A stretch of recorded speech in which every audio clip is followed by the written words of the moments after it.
বিসমিল্লাহির রহমানির রহিম। প্রিয় দর্শক, আজ আমরা সময়ের চাকা ঘুরিয়ে ফিরে যাব প্রায় ১৪০০ বছর আগের সেই আরব ভূখণ্ডে, যেখানে জন্ম নিয়েছিলেন মানবজাতির সর্বশ্রেষ্ঠ নেতা, আল্লাহর সর্বশেষ রাসূল হযরত মুহাম্মদ সাল্লাল্লাহু আলাইহি ওয়াসাল্লাম।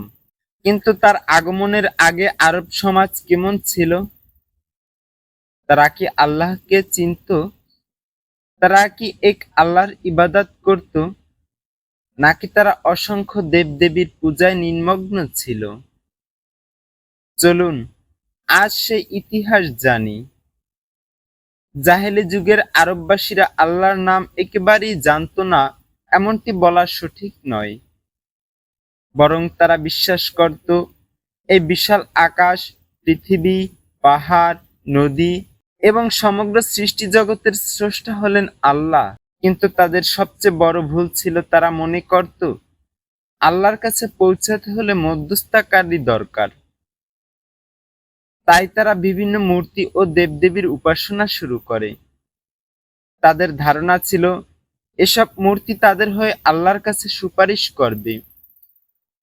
এভাবেই শয়তান তাদের ঈমানকে বিকৃত করে দেয়। সে সময় আরবের সবচেয়ে প্রসিদ্ধ দেবদেবীর মধ্যে ছিল লাত, উজ্জা, মানাত। বিভিন্ন গোত্রের নিজস্ব দেবতা ছিল, আর প্রত্যেক গোত্রই বিশ্বাস করত তাদের দেবতাই তাদের রক্ষা করবে। ইতিহাসে উল্লেখ আছে, কাবা শরীফের চারপাশে প্রায় ৩৬০টি মূর্তি স্থাপন করা হয়েছিল।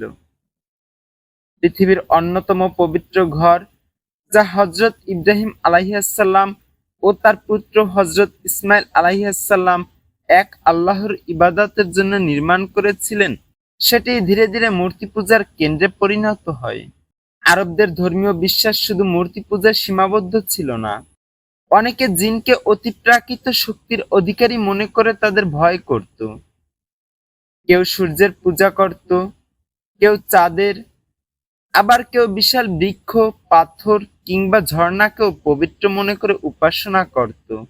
তখন মানুষের কাছে সত্য ও মিথ্যার সীমারেখা প্রায় মুছে গিয়েছিল।